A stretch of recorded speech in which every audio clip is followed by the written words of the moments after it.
Coming out of my cage and I've been doing just fine. Gotta be down because I want it all. Started out with a kiss, how'd it end up like this? It was only a kiss, it was only a kiss. Now I'm falling asleep, and then she's calling a cab while she having a smoke, and he's taking the drive. Now they're going to bed, and my stomach is sick, and it's all in my head now. She's touching his chest now. He takes off her dress now. Let me go.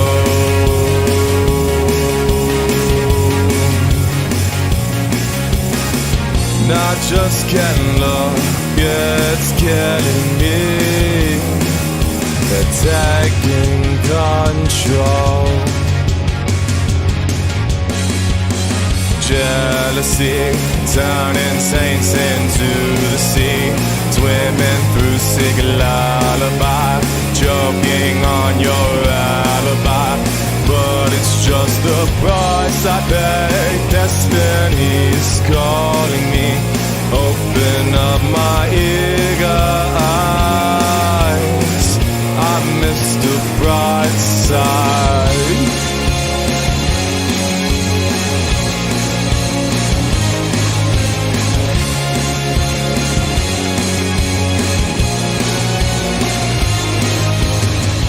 Coming out of my cage and I've been doing just fine. Gotta be down because I want it all.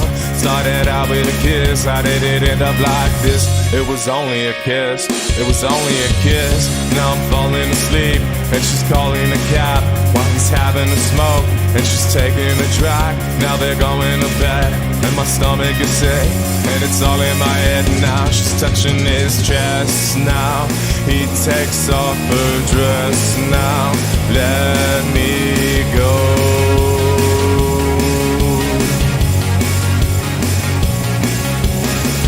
I just can't look, it's killing me. It's taking control. Jealousy, turning saints into the sea, swimming through sick lullabies, jogging on your alibis. But it's just the price I pay. Destiny is calling me. Open up my eager eyes, 'cause I miss the bright side.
Take me back to the ground, 'cause girl, you look fine as hell.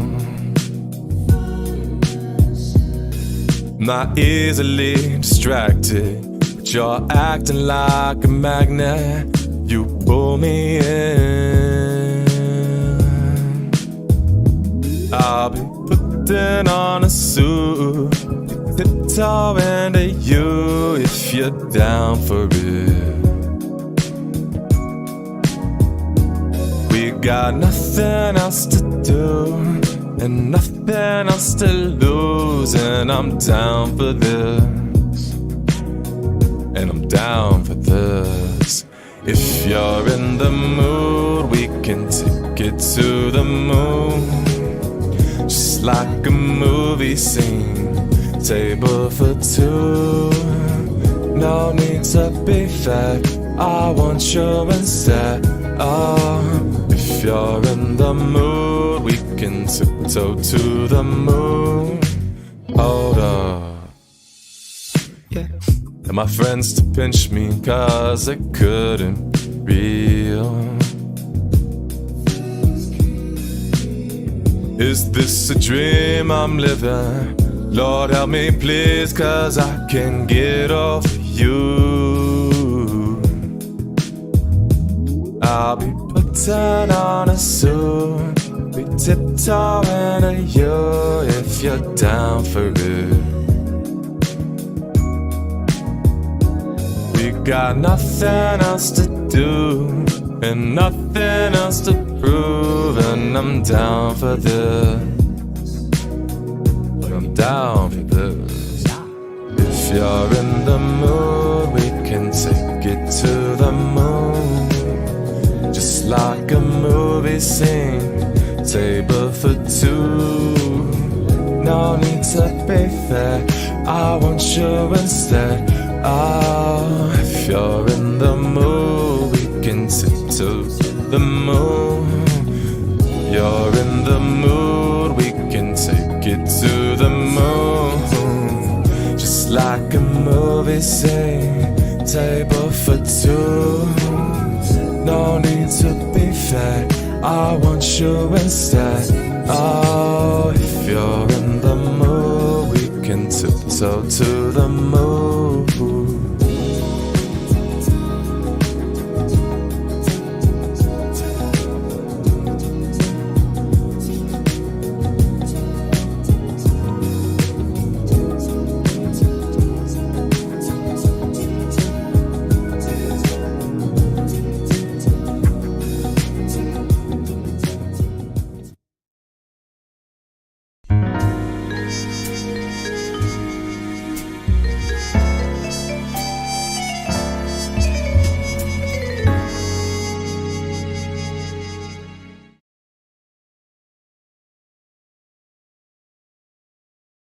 I'm muted.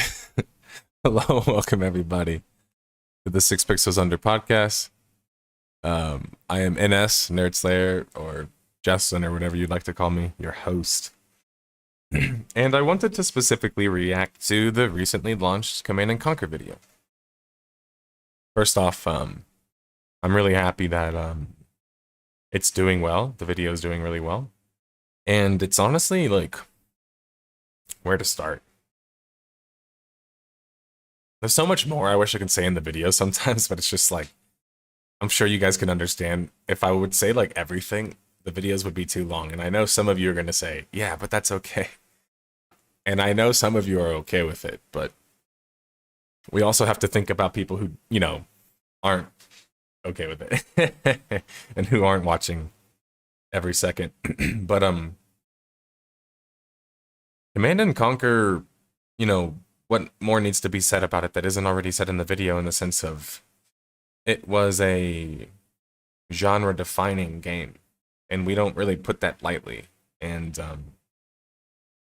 what's always crazy about Command and Conquer 2 is it always had an online presence. So although it was never quite seen as the same online game as like some other RTS games were, it managed to be relevant both single player and multiplayer wise, and I think that that's why it has such a diverse audience. It's been so interesting reading all the comments that I've been getting on the video.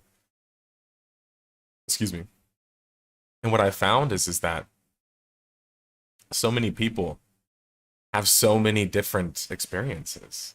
And it's crazy because it's like the same series, right? But there's so many different kinds of experiences within Command and Conquer. And I think that really contributed to this diverse story, diverse gameplay, diverse world, and, you know, just diverse so much more. Obviously, you know, there's a sad ending to the story in a sense, not only because my video cut out, but because, really, Command and Conquer doesn't have like a storybook ending. It had a recently successful recollection remaster, but that was only the first 2 games. So maybe they'll keep doing that or do more of them or even try to do a remake or something. But as it stands right now, all of their competitors, you know, Age of Empires, StarCraft. um, I would even argue like Company of Heroes because of Generals. All have sequels, either planned or already out. Company of Heroes 3 already came out.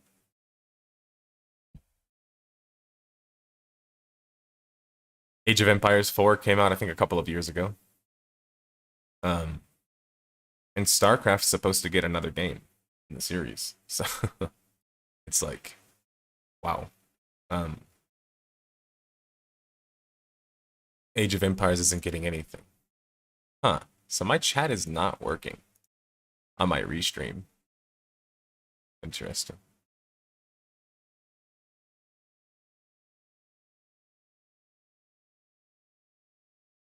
Because I'm looking at your chat and I'm seeing you guys are actually saying stuff. My bad, y'all. What's up, Des? Hold up. How do I... Okay. There we go. I can see the chat like this. Cool. Yeah, so I actually will do Tim, and I'll probably do it this year. I have a lot of thoughts about Tim.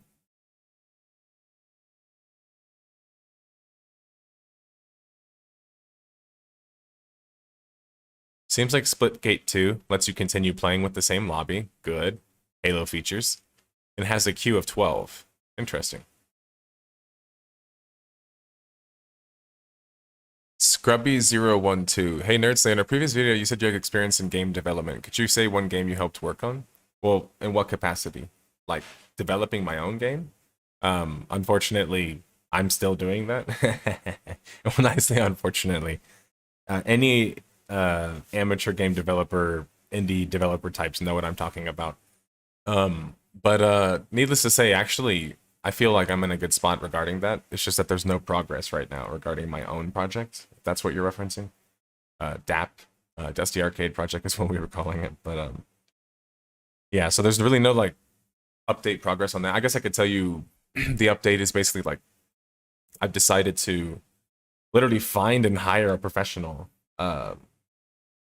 programmer to work like personally with me. But that's I don't think that's what you're asking about. In the past, I've done QA testing on. Let's see.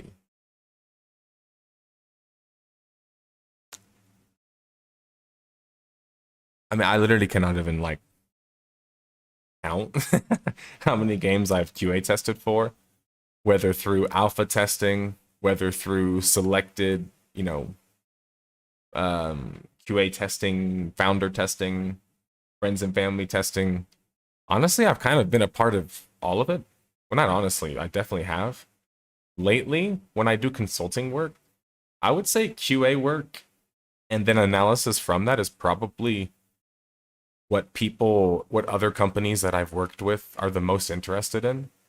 And I've mentioned it before that when I work with indie developers, unless they tell me that I can just release whatever project they're working on, I never do. So, for example, one of them is one of the games that I recently, I guess last year, QA tested / like consulted on.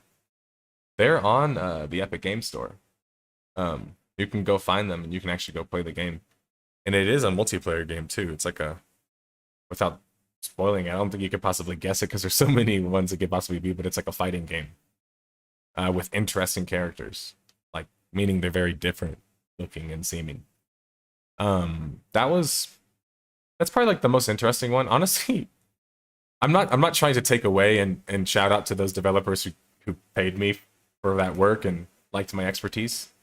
But I've actually been paid a lot to work on card games. And I don't know if it's because like they know that I'm interested in mechanics and stuff like that, or if it was just the market of the time. But yeah, the majority of the games that I've consulted on have been card games. Yeah. And again, not taking anything away from those card games, they were actually pretty cool card games. They were definitely unique ones, especially. And one of them I would even say is like competitive on the market if it had the money and all that. It's game development is complicated, guys. And whenever you're a consultant, you end up kind of having to pick a lane. And what I'm saying is like I most of the time that these developers, indie developers and companies come to me, they're not coming to me for and also, does anyone know why my restream chat's not working? Because I don't think I have other chats being sent to me, but it's just kind of annoying that I have to look at this chat right here. But anyway, going back to what I was saying, so I think in many cases when a developer comes to me about consulting work, which has happened now about 6 times, it's very much like gameplay and market focused.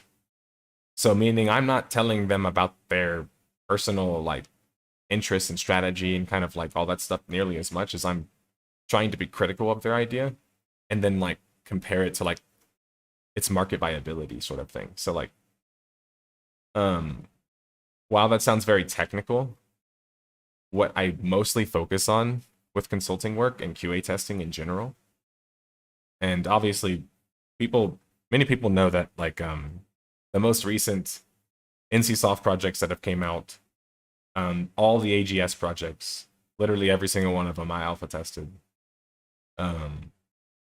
And that's kind of been the thing for like since 2000, I would say 2010. I don't know if it has to do with people remembering my name, or what. Maybe now because I have an audience on YouTube, but like at that time I didn't. I was just like a small like random YouTuber who would make videos every now and then. But I started getting invited to a lot of testing. And I still don't really know. I mean, I'm sure NCSoft knows me. Well, I know they know me at this point because I've talked to them. But some of you guys know that. Some of you don't, so maybe that's news. But hey, Company of Heroes, they did an online game as well. Man, like every RTS has tried to do an online game. Huh? Age of Empires. But sorry, this is a long answer, Scrubby, but it's honestly a long question to answer, or like a hard question to answer. And then I would say besides the QA testing work that I've done, like if you're talking about being a salaried position at any other like development company, that has never happened. And to be honest, I've gotten offered it since I started making my series, Death of a Game, like 3 different times, and I turned down every single time. And I think like, while that is probably not the best financial move for me, and I'm sure many people would say why. I've mentioned this before that like I have a dream, but I really do with virtual worlds and their impact and my ability to help with that. And I don't want to get myself locked into positions where I don't feel like I'm gonna have that much say or impact, or in a situation in which I'm not happy. And the truth is right now, as it stands, you know, I live in another country. I live in Mexico. And while I'm very open to traveling and enjoy it, I'm not going to be sitting at an office, you know, day to day doing that stuff anymore. I didn't even do that when I was working in corporate, like the last like 5 years before people try to counter with that. I was already working remote before COVID was even a thing. Because I've always valued working remote. I think there's a lot of value in it. I don't think it's necessarily the best for game development, if I'm being honest, even if I'm going to be critical of myself. That's why I believe that I would have to take the effort to go travel and stuff like that.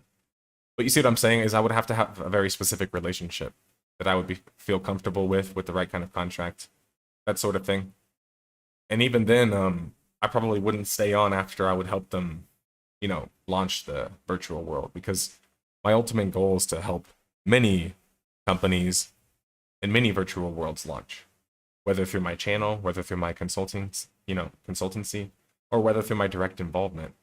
I don't have to just be involved in something directly. That's what the series is for too, is to help teach and educate developers into knowing that there's ways to actually predict some of this stuff, and that this constant thing that's happening in the multiplayer shooter realm right now, like I'm about to cover Spectre Divide. Well, I already finished it, but that's the next video.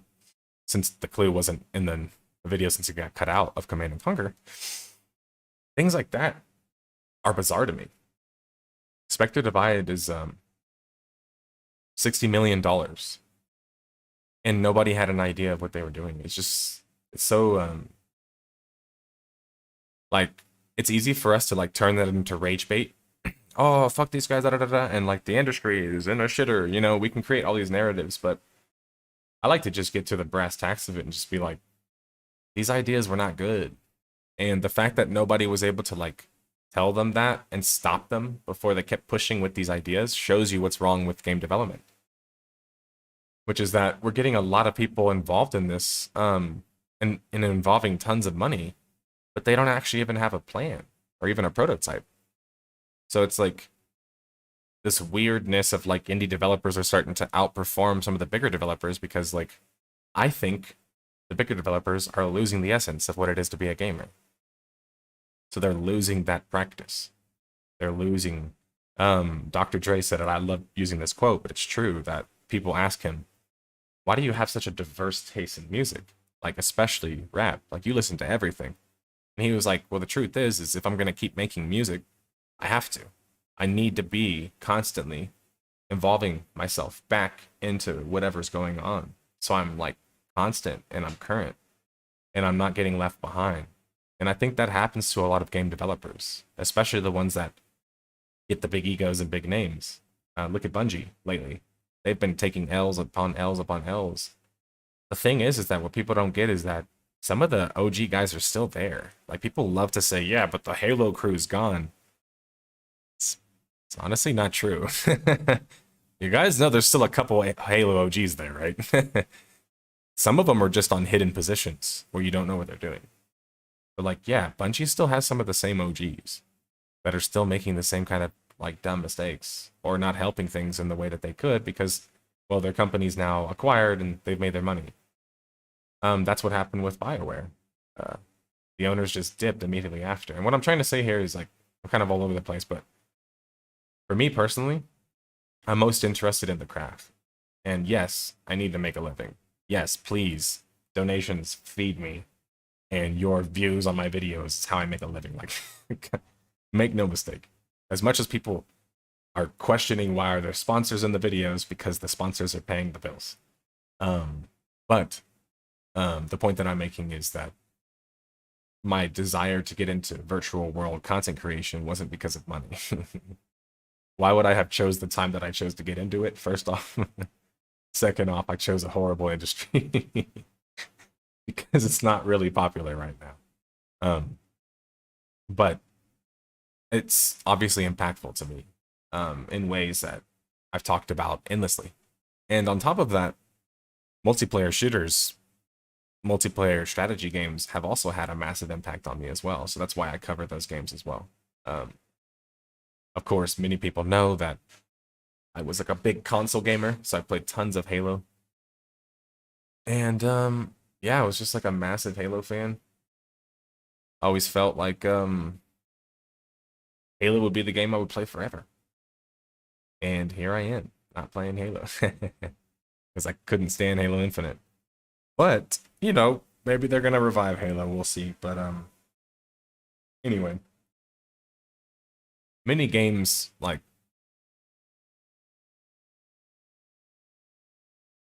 pop up in our life at different moments and end up having different impacts because of whatever reasons. Maybe whatever we're going through at the time. Or just how they made us think about like future games and stuff like that. And going back to Command and Conquer, I think like the difficulty with Command and Conquer as a series, when I was covering it as a franchise especially, like I learned this, is that, well, no wonder why this series is so difficult. Because it is all over the place. There's 3 different worlds. On top of that, you have like console adaptations, a shooter that actually was ahead of its time in Renegade. And then you have like some of the best expansions in RTS history that also end up changing the game in many ways. So it's like the continuity of the series is actually one of its weaknesses. As much as it's a varied series and it was able to reach so many different types of like type of players and gamers and interests, it almost like suffered in a sense because it didn't have like this cohesive like continuity. And part of that was not just because of the worlds in the series, it was because obviously after Westwood's success with Red Alert, and I think Red Alert 2, no, it was Tiberian Sun was the last one they did by themselves, pretty much. Red Alert 1 and Tiberian Sun are considered, you know, and obviously the first two games, or rather expansions, are considered like to still be even like some of the best. But something that I could have spent more time to talk about because I knew it was going to be like part of the narrative that people always like are going to push is that it's not as simple as, well, things are, for example, all EA's fault. The thing is this. Did Westwood Studios really have a choice in their acquisitions? Yeah, of course. They chose to get acquired by Virgin Interactive. And maybe you would argue that that was needed at the time. To be honest, I don't really have an argument against that because the industry was so young. But on top of that, really, it's more so because Westwood Studios was always reaching for the stars. I mean, they had an Aladdin game, a Lion King game, right? Dungeons and Dragons games, BattleTech game. They had games like that were famous names before they were even like Westwood Studios. So in a sense, that's like really impressive. Their business ability to kind of navigate those early waters and get such like cool and impactful. Hey, what's up, Ricardo? Your videos are awesome, and thanks for the hard work. I appreciate that. Company of Heroes. Oh yeah, we already talked about that one. Hello, Nerds there. I imagined a totally different person to the voice. Well, thank you. Or not. What are your thoughts on the Dauntless murder? The game didn't die, they killed it? I made a video about it. And we talked about it for a while, so I probably won't spend too much time talking about it. But anyway, so back to the EA Westwood Studios thing. Westwood Studios didn't have a choice because after they got acquired, or Virgin got acquired, EA acquired them. So you can argue that they were never going to get free from them because EA just acquired one of the biggest, if not the biggest RTS like maker of the time. However, there's also a little bit of like writing on the wall there. And I think what ended up happening after was probably because it was so early in the industry. People felt very like emotionally charged about things. And I think that's probably why things happened the way they did. And what I mean is this. I can talk more about this on stream since I didn't want to like clutter up the video with too much of this, but Lewis Castle and Brett Sperry were the founders of, you know, Relic Software and Westwood Studios. And they're also like two of the biggest like, you know, impactors. Lewis was known for constantly having like brand positive business, right? He was easy to work with. He was very like charismatic, able to communicate ideas and communicate them in a way that can sell, which is probably how they were able to get so many of their contracts, especially early on. And then with Brett Sperry, I mean, he was basically like Wozniak in a sense, right? Obsessed with perfection, almost too much, right? People would talk about him being a little bit of an asshole, but I mean, when you're making such a mechanical game like that, it's hard not to imagine that that's not part of the process, at least a little bit, right? Because it's a game about management. But anyway, I actually think that there was a divorcing between these two creators. And part of it was based on their differences of ideas. For reference, Lewis Castle was never really involved in development of Command & Conquer. I think obviously he was involved in probably selling these games. But he admitted this in an interview at GDC that he was not involved in actually developing the games. So then what was his like, why is he constantly mentioned? Well, because obviously it was their successful product and he was the company guy. So it kind of makes sense, like, but then he kind of gets like thrown in there in the same way that Jobs did with Wozniak in the creation of Apple, I think a little bit. And the reason why I thought that mentioning that in the video was worthwhile is that it's actually, if you think about it, it's pretty interesting. Because the fact that that ends up happening, and then later on relationships don't even seem to be peachy between the two. I mean, Lewis literally says in an interview recently regarding the remaster collection that him and Sperry have differences. And he doesn't say it contentiously, but it's obvious they do, right? They're different personalities and they're interested in different things. Now, I guess like the parts that Westwood could have like, you know, if you're wondering how could they have like navigated it better, Brett Sperry's actually already talked about this in some ways. He said early on he was able to protect the game's culture and company's culture of not getting too like crazy. But remember, he leaves in 2002, 2003. So after that happens, that's why from then on, every Command and Conquer after, even the ones that people like, and I know this is a hard pill to swallow, but like most of them are financial failures. Like, have you guys ever thought about that?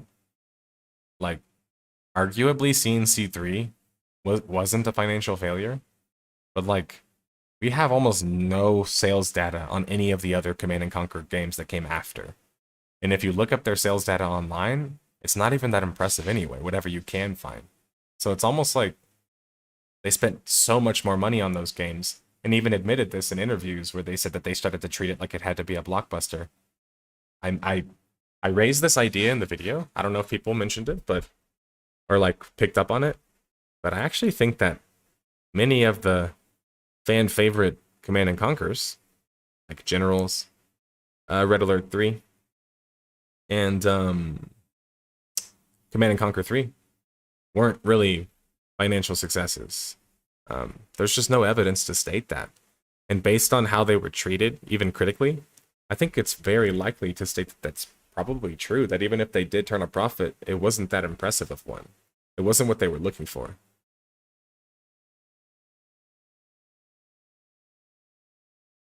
Jesus.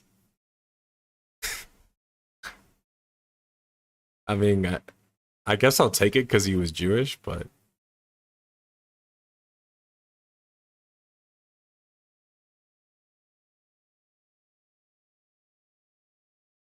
so besides that, besides like the kind of like narrative there, how do I think that they could have navigated it better? I think it wasn't as like hunky-dory as people made it seem. Meaning that after Sperry, Postic, and many of the other OGs like departed in 2002, 2003, they didn't go to the same companies. And I think that that kind of already speaks to something there, that there was probably some tension even between them, right? Like, you have to imagine how big the egos are getting at this time. They're making a hit game in the 90s. Like, nobody had a frame of reference for that. Like, literally. I mean, as an idea, Fatality, I think it was like Jason Wendell, or whatever his real name is, was a famous programmer from the 90s and the early 2000s, and he's still known today. Like, meaning that at that time, getting into like the zeitgeist of all the young gamers made you become almost like a herald. Like, we didn't forget you. So Command and Conquer was like very much that game, but ironically, it doesn't necessarily even have like the sales to match that reputation. And I also find that to be just super interesting, because it makes me think that like it was a bit of a squandered series, right? Because I think it could have had better numbers, right?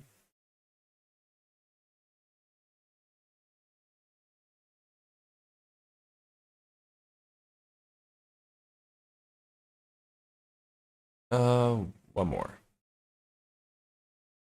Oh, other things too is that I think the Command and Conquer issue mechanically ended up being, how much do you want to make this game competitive versus how much do you want to make it fun? And I think they struggled with that constantly. How much do you want to make it Command and Conquer?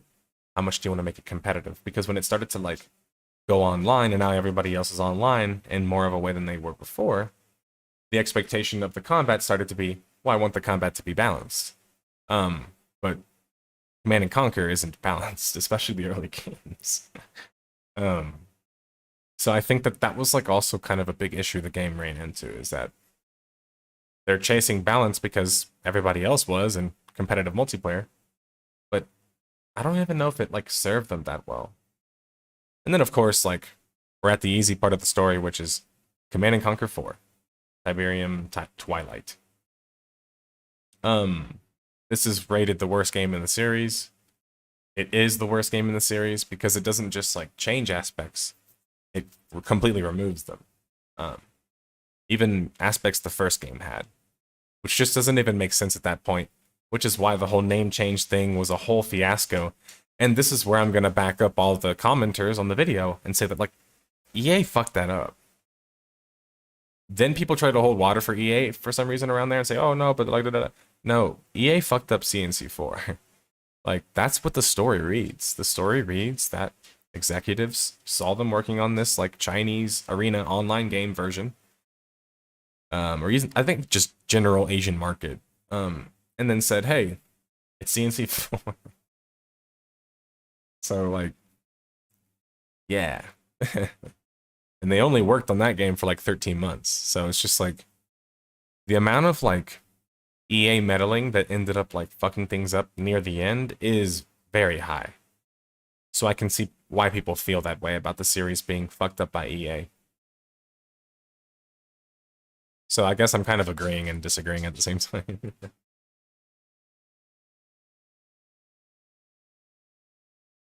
Blech.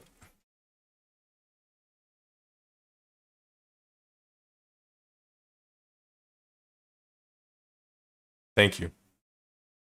It gets stuck in things sometimes, which kind of sucks, but if you trim it with scissors, it's a little easier to manage. I don't know if that's just like super hairy guy things or what, but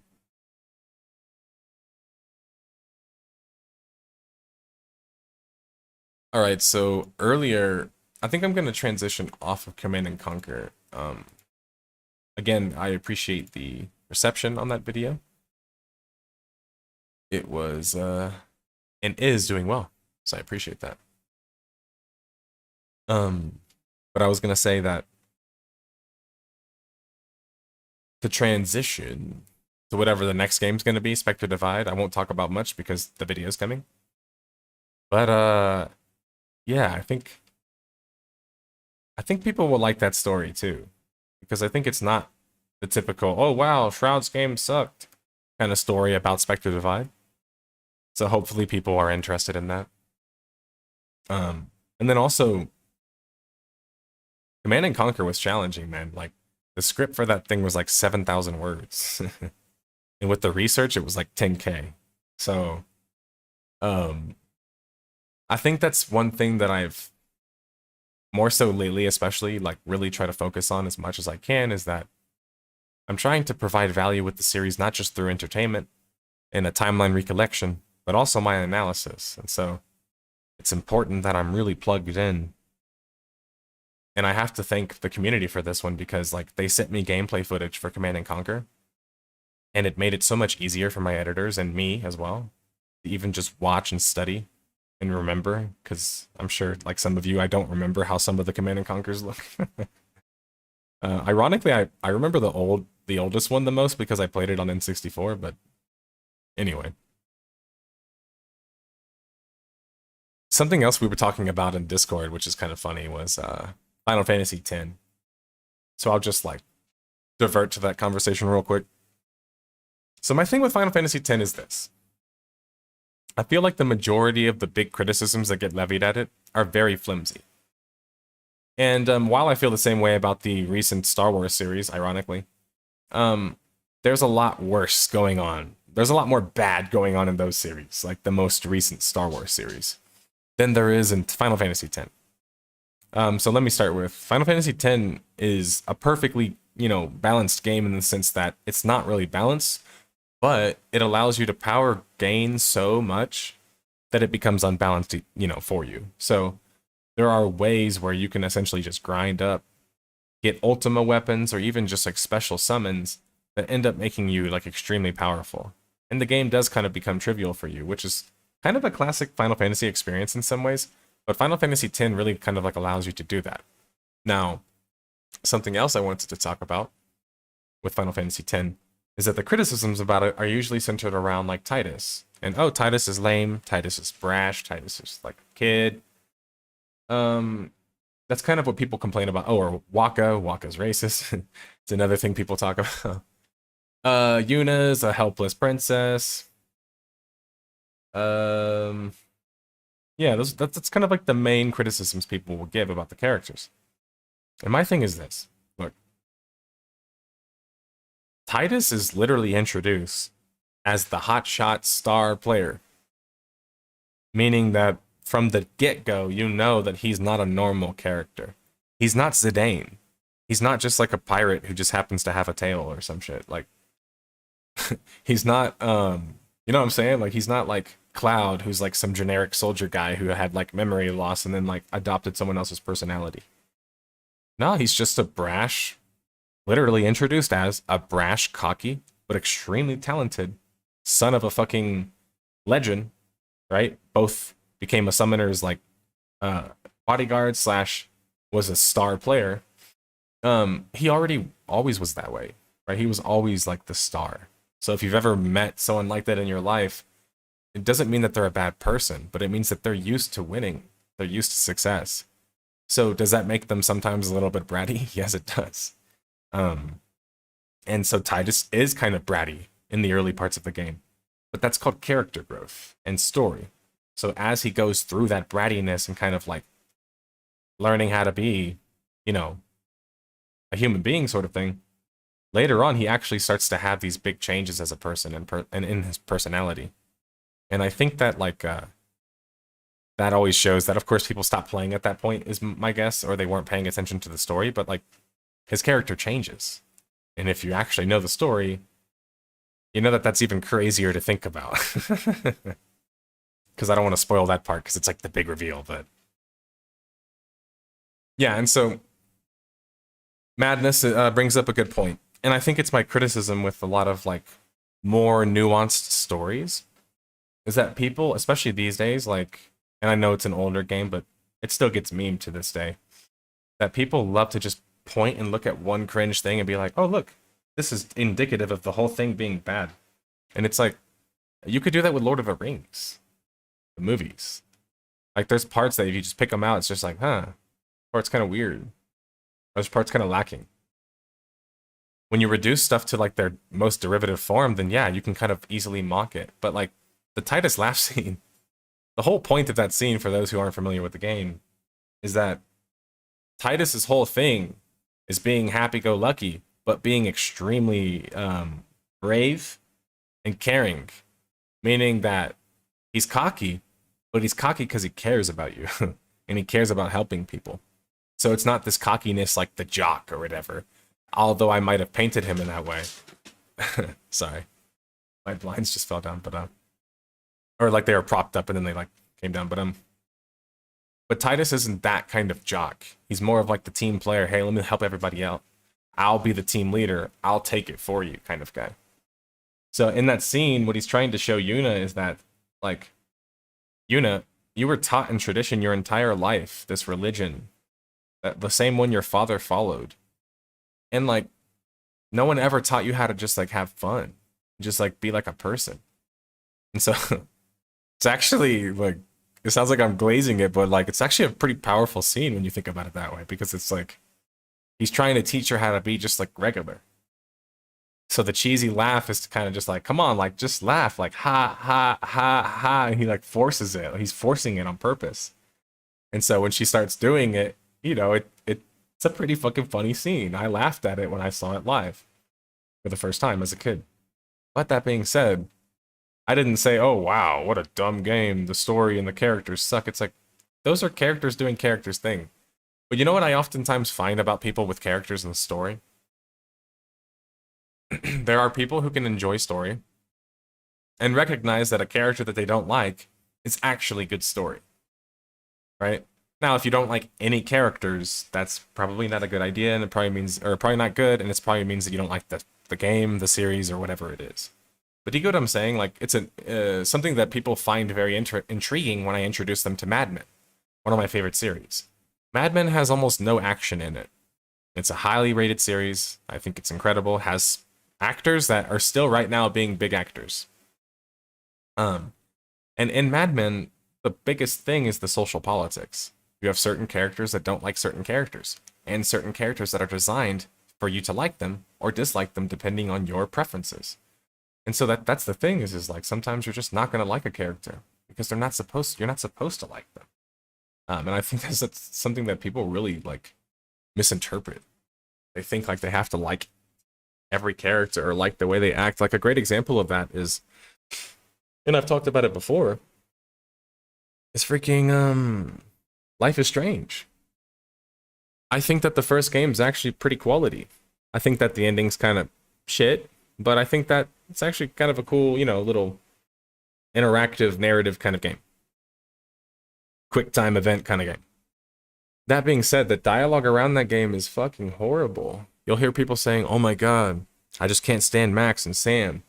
They're just so like insufferable." And I'm like, oh, okay, what's insufferable about them? They're like, well, you ever hear them talk? They're always like, yeah, dude, man, you know, kick it. And like he starts like listing all like the little like references like teenagers use. And my reaction's, so she's a teenager? Like, really think about that for a second.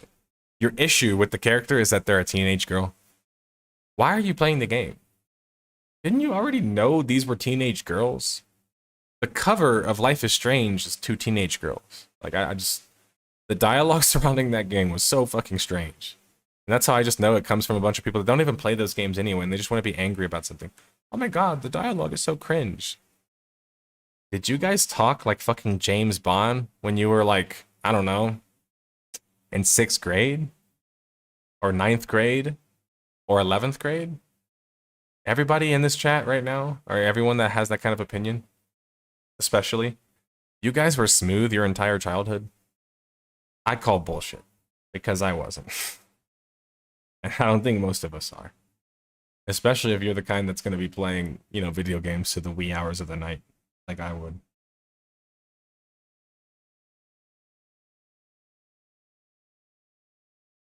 I think it's just like, it's a misunderstanding of the narrative and how that impacts you with video game. But part of that is that video game storytelling is very low level still. And many video game writers agree with me on this.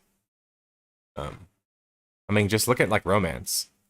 You have a game like Baldur's Gate, which is one of the, you know, Baldur's Gate 3, which is one of the greatest games in our history already. Has some of like the worst written like romances and flirting that I've encountered. It's even worse than like games like Mass Effect. And Mass Effect's like 16 years old or something. That's not good. And that's what's funny is people will be like, yeah, but it's like, it's kind of like the BioWare romances. It's like, you mean in a game from 2004? What's the standard? Why are we comparing these together? Why is Baldur's Gate's romances being like, yeah, but it's just like Mass Effect, the game from 2009? Well, it's just like KOTOR, the game from 2004. Dude, Honorable Harbinger, I'm so glad we could talk about this because I barely encounter people like this, but I feel like people think that I'm fucking kidding when I talk about this shit, but I'm the same way in public. If people are hitting on me in public or like giving me too much attention in public, I wouldn't want that either. So I don't want it online in a fucking video game, even if I'm adopting a different personality. In fact, I'll even go as far to say, in like Dragon Age 2, when I played my lovable rogue kind of personality, which is like the only cool thing about that game, like, I still didn't want everyone to hit on me, and they didn't in Dragon Age 2, but I'm just saying, like, if I was going to play Baldur's Gate as that personality, the lovable rogue still doesn't want everyone to hit on them. There's no intrigue in that. There's no chase. That's like Han Solo hitting on fucking Leia and then being like, hey, what's up, pilot number 3? It's like, what the fuck, what? A princess? Or pilot number 3? Like, I'm just saying, like, he already had feelings for her. He's not going to then go shoot a shot at some other random pilot. No, like, he was trying to get after the princess. But yeah, and for those that aren't aware, what are we talking about? I think there's a mod that can help you with this, but in BG3, And I've tested this multiple times because people would like to push back against me and say, no, I think it's just this character. I'm like, they would tell me, no, it's just Gale. No, it's not. No, it's just, you know, fucking, what's the chick with the thing in her heart? It's just her. And I'm like, okay, well, that's fair. She is kind of like that. But then what about all the other characters? I got a gay vampire trying to, like, smash me on day one. Like, I have a prim and proper, like, crusader chick who is, like, playing hard to get with me, which is actually kind of a little bit more realistic. But all the while this is going on, I'm having the prince of a fucking, I don't know, some baron guy also hitting on me and being like, hey, want to smash? And it's like, what signals are you guys reading from me? Like, literally, what signals have I given any of you? If the only signals I need to give are I'm a character and I'm powerful, that's not really good romance. And it doesn't make people like me, especially, feel very good about that because it's parasocial as fuck. I mean, that person doesn't even actually have a relationship with you. And I think this is my issue, and I care about it because I like reading books, and books actually have good romance in them. And books would, you know, unless it's like a teenage fucking drama, would not treat romance that way. Or it's like as soon as I meet a character, they're already like, hey, want to smash? And I have to turn them down in order for us to continue our friendship. Like, do you know how fucking awkward that is? And how that doesn't happen every time you meet somebody that's like moderately attractive? Not in my life. I'm not constantly meeting people and being like, yo, bro, I ain't trying to smash right now. Like, you know what I'm saying? Like, what the fuck? No, I'm meeting people and I'm just like, hello, person. Are you the kind of person that I could have relations with, right? Like, it's a process. It's not like, you know, I just skip to the end or whatever the fuck. Dude, literally, that happened to me with Halson as well. And by the way, after the Halson thing, I went back and spoke to fucking what's his name? Wendell, the fucking Prince guy. And he started fucking hitting on me. And I was like, so, like, to put this into context, my character has gone on this, like, so crazy, like, fucking story of origin. Finds a fucking gay vampire in, like, the fucking woods. Who tries to suck my blood, then suck my fucking... And then I meet a prince guy who's, like, super, like, rich and shit. Who tries to smash me after a druid tries to smash me with his fucking staff or whatever the fuck. His large staff. Like, my romance meter and, like, endurance is just, like, out the window. I'm just like, okay. And then guess what? I meet the fire chick. And she's like, hey, I got this thing and I need to fuck now. And I'm just like, can you please explain how that's different than any of the other characters that I've already met? Because they've all been trying to smash me as well.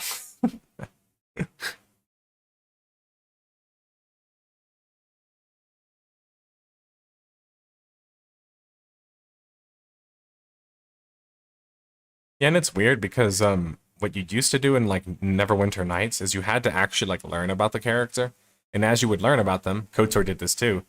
It would unlock more dialogue that you could then, you know, make romantic if you wanted it to be. Instead, what these games do for some reason is literally just make it like, okay, you do this, then you meet them, and then now you can fuck, and then now you can like start to have the romance, and then boom, boom, boom, boom, boom. It's like, look, I'm just gonna be honest, it's like autistic as fuck. And I'm Mr. Autismo myself, okay? But it literally is like autistic as fuck. It's like, okay, that's not, I don't think that's how like the vast majority of people engage with each other. Like, jumping to the let's fuck before we've even kissed, even someone like me who considers myself sexual, it's a bit much. It's a bit much.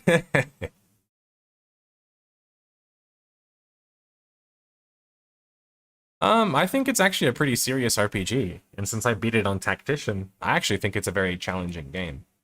I just found the romance stuff to be very detracting from the story, and actually affect my experience despite people saying, oh, but you can just ignore it. But maybe when it got patched or whatever, because people talk about it being changed, but not when I played the game, which was immediately. Like, I could not avoid any of these advances. For people that don't know what that's like, that's just called harassment. My character was just being harassed because I'm the hero. It's like, what the? I don't want this to be my story. What the fuck? Like, uh, I'm more sensitive to stuff like that too, though, I admit.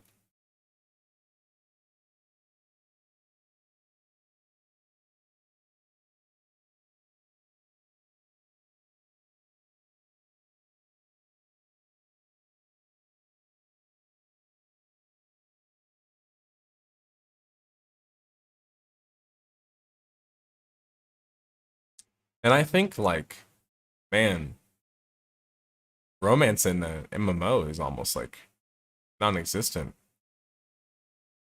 in terms of NPC like interactions. Maybe that's because it's designed that way. But then my argument would be this. I think more games should put more effort into romance stuff. Look at games that have marriage. EverQuest had marriage. Doesn't Final Fantasy have it? Um, Obviously games like Second Life have like it very detailed. But I think having things like that built into your game, yes, does it kind of make it like a social chat place? Does that mean you'll have to moderate it more? Yes.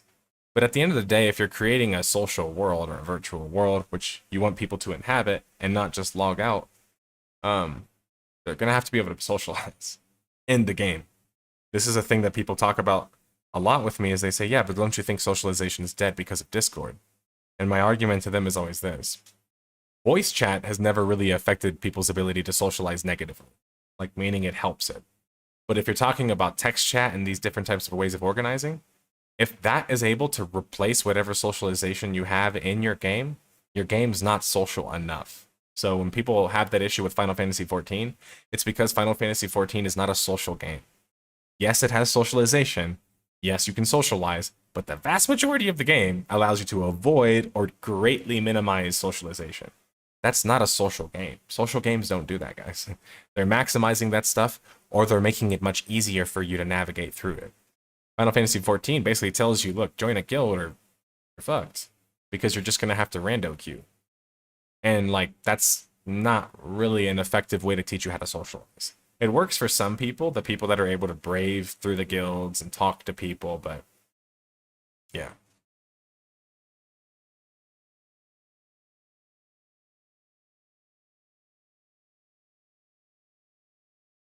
I mean, what I like about BG3 and the reason why I'm a big fan of it is because it's a very dangerous game that has consequence. It has fail states with quests. It has a storyline that can change. And when you play it on the harder difficulties, it's a very challenging game. So I'm a big fan of that. So really, like the combination of its mechanics with the fact that it has so much story, even if I don't even necessarily think it's the best, is why I liked it so much.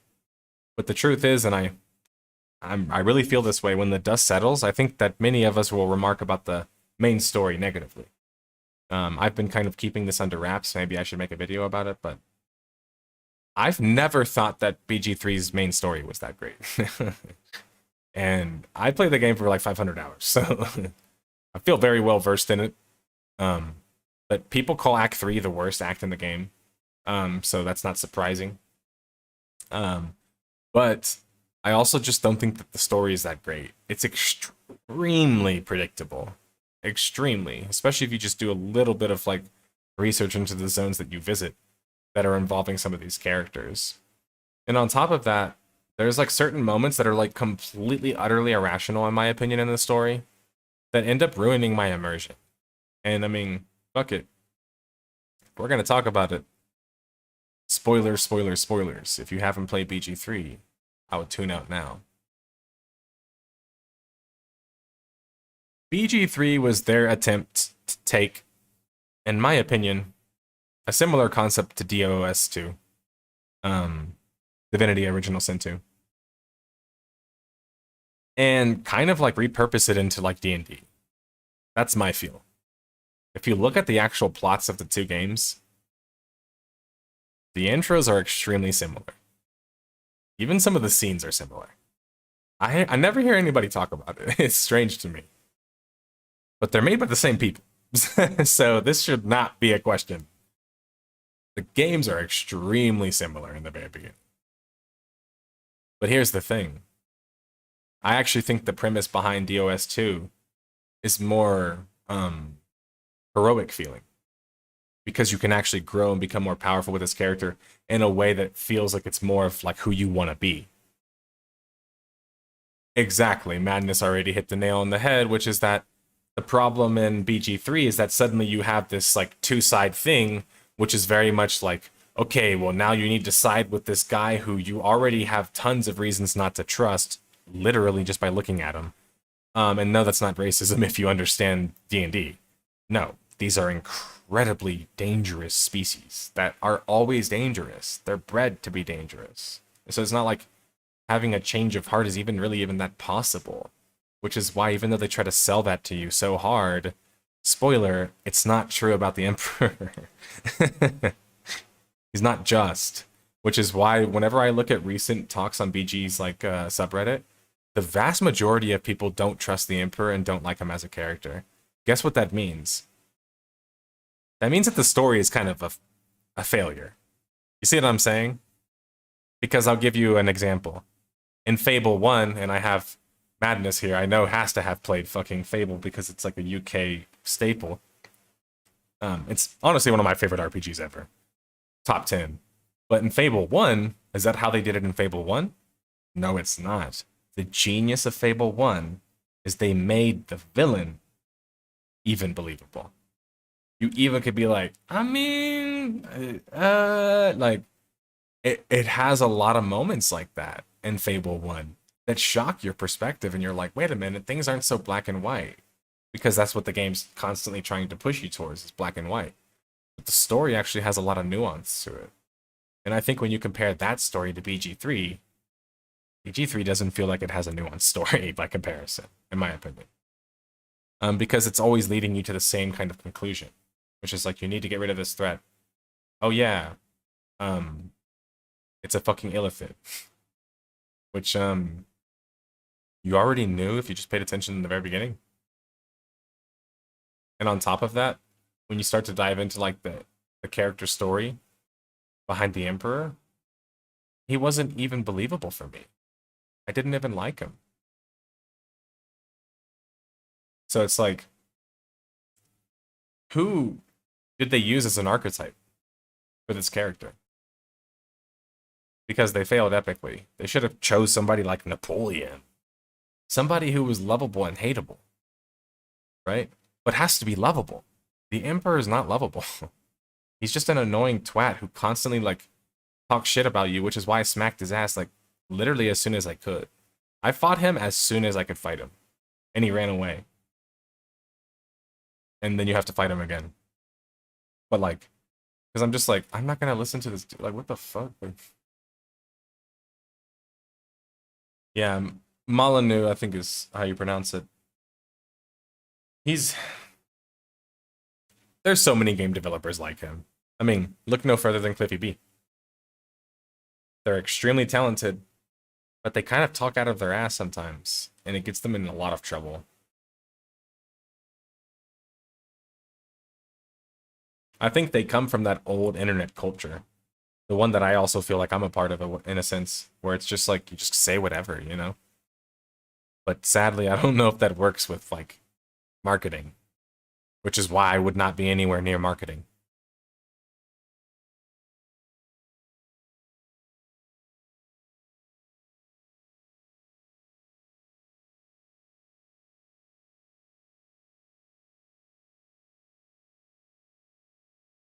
Yeah, and then I think the other thing with BG3's story to me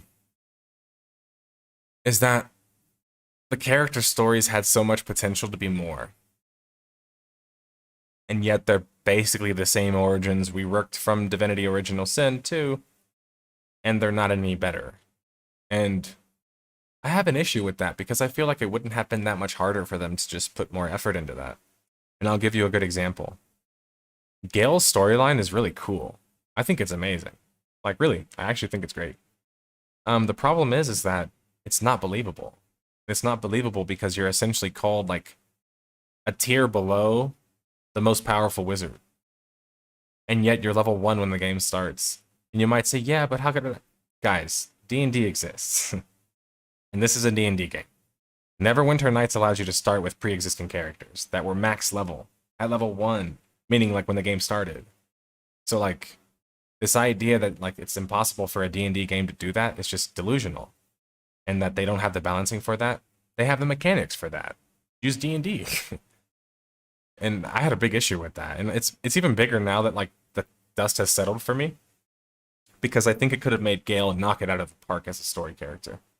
I think had he had more of a power increase and gotten more unique abilities as a special wizard that he was, literally, I'm not like advocating for him. This is literally his character as described in the game. I would have loved that. But you don't get that. Instead, you get this guy who has this like problem and ends up being like super integral and you have to make a decision, which is cool. But then they go and do this devil girl character, a tiefling character, who basically has like the same story, except like she doesn't explode really. And it's just like, did no one actually think about that? Okay, what are the origin stories? How do they differ? Guy with something in his chest, girl with something in her chest. I don't get how they passed like screening. And so that's my big issue with BG3 is I feel like the character storylines could have been so much cooler. And yet I think they fall flatter than Divinity Original Sins do.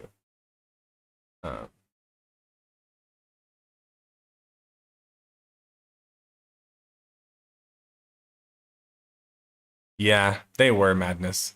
And I think that I knew that was coming as soon as I saw the trailer for the game. I knew they were going to do some crap like that where suddenly you have some like illithid powering and that allows you to just like force things to happen. My issue with that is that like Neverwinter Nights never did things like that. Like if you go play the original Neverwinter Nights games and the expansions, it never just had like super powerful items that as soon as you press them on an enemy in a dialogue option, you just won the conversation. Things like that didn't really exist. Like, there might be some super exceptions, but like, think about it. All throughout BG3, you basically get a get out of jail free card because you can just like mind control people by just pressing the button. You don't even have to put the effort in. And once you get good enough at it, you can just roll on it, and it's just like, okay, little underwhelming. Kind of used as like a plot device. But again, I think BG3 is a great game. But I think the greatness of Larian is not in their storytelling. I don't think it ever has been, if I'm being honest. I think it's in their ability to construct worlds, scenarios, and organize mechanics in a way that's reinventing the genre, let's be honest. Making combat more exciting for people that would never have played these types of games in the first place. So Larian's doing incredible work. But yeah, I noticed we never really talk about the problems with that game because it's so good.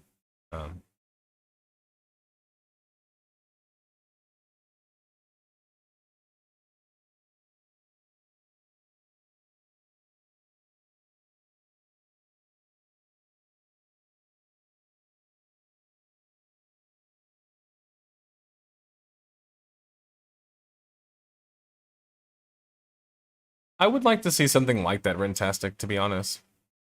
That's kind of why I like Dragon Quest X. I haven't beaten it yet. I've only played it very briefly.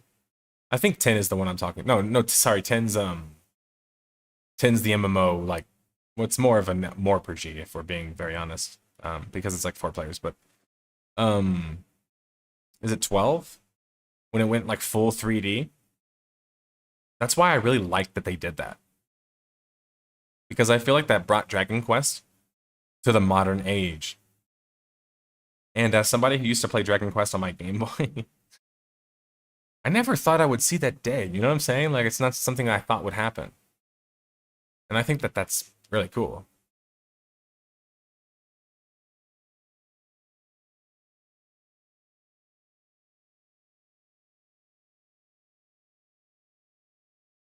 Yeah, madness, and even the way you can just approach encounters. Now, sure, the turbo mechanical nerds, if there are any of them in chat, will argue with me, yeah, but you can just pre-buff, and yeah, you can just, like, do all these things. There are definitely a lot of ways to beat mechanical systems when you don't have a DM, smacking you from doing that stuff. But that's always going to happen with these video games. You know what I mean? Like, there's no DM in the game. So if the DM's not in the game, like, actively paying attention to you, like he could on Neverwinter Night community servers, they're not going to know that you're just, like, trivializing the game or not be able to do anything about it. So a good example of this is, I'm guilty of this. I also played DOS 2 on the hardest difficulty. However, the reason why I'm critical of DOS 2, combat-wise and mechanics-wise, is because it's way easier than BG3. Way easier. You might say, well, how? Not just because of the story, roles, and all that sort of stuff, but literally the combat's easier, and I'll tell you how. They fucked up when they did the encounters, because many of the encounters are extremely exploitable.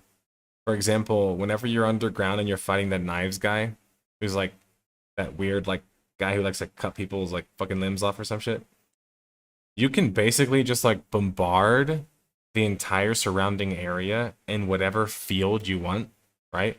Grease field, you name it. And that's what I did. I mucked it all up. And then he had to literally run through, and he would run through like this, like,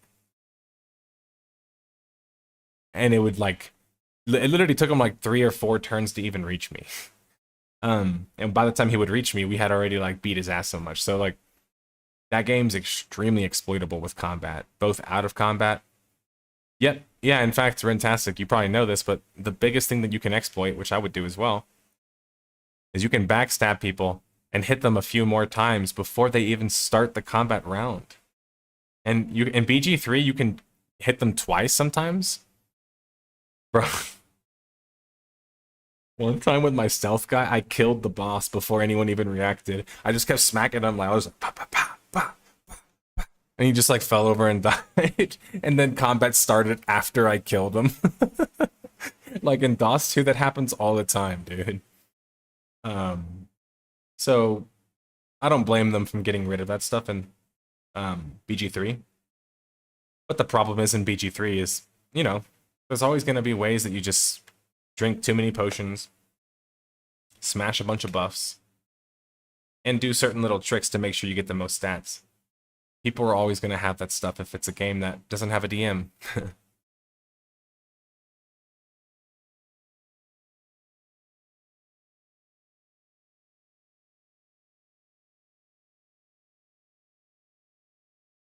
I also think that like DOS 2 and BG3 have done amazing work for the cooperative scene. The cooperative scene in gaming has been lacking, in my opinion, in prior years. But as of late, it's been kind of getting like a big facelift. And I think that BG3 and DOS 2 did a lot of good for that. Because historically, CRPGs were never about cooperative play. Arguably, besides like BG3 on consoles, I think.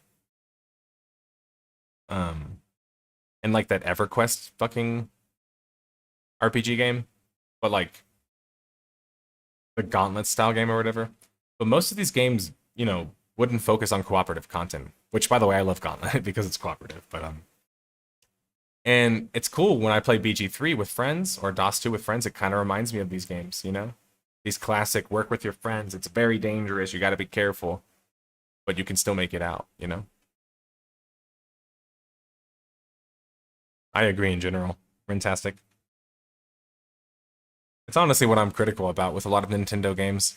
Like, Nintendo games are great, but besides like Mario Odyssey, many of them aren't 2 players.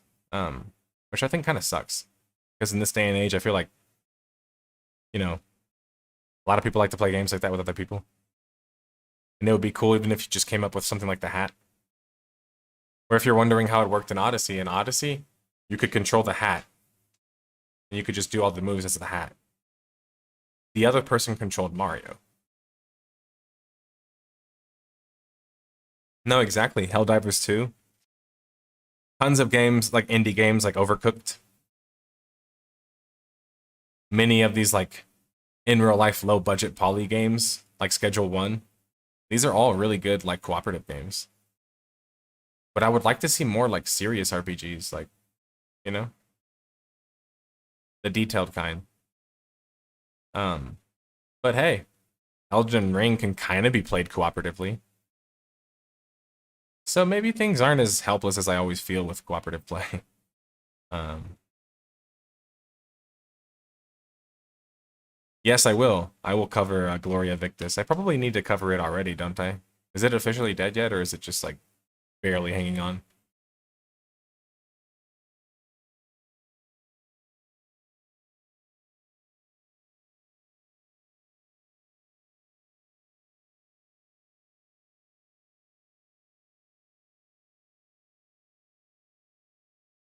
So my issue with Pathfinder is it's actually too mechanical.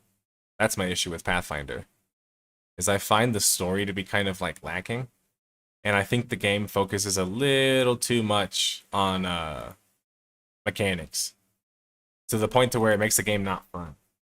And again, people are gonna counter with, yeah, but you play on the hard difficulties. I realize that, but it's just annoying in like Pathfinder that you'll encounter monsters constantly who you literally cannot beat until you have to go figure out what the fuck the solution is and go find it and then come back. Like, I'm just not the like. Yes, I like non-level skilled play, which Morrowind was like that too in some ways, but I feel like it's less intuitive with Pathfinder. Maybe just because I'm not familiar with the mechanics. Um, but like when I'm encountering ghosts and like swarms and shit, I'm like, how the fuck do I deal with this? But I know Pathfinder fans apparently know how, but I didn't, and I found that a little bit. I found it to be a little bit frustrating as a D&D player.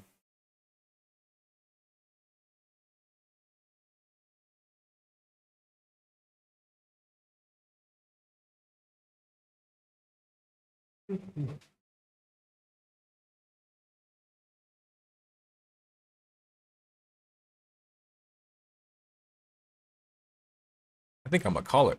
Today I was really wanting to focus on resting, but I just wanted to stop by for a little bit, talk to you guys, react to the video.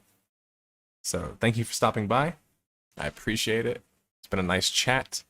We will chat again. Mission accomplished.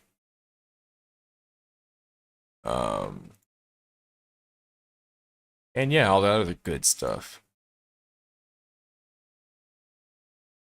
Wait, where the? Oh, here it is. I was trying to look for the chat, might be. But all right, guys. Nice chatting with y'all. Um, we'll chat more next time. I'm going to take some rest, which I have not been doing well, as you can probably tell by looking at me. So take care. Have a good rest of your week. And remember, stay curious.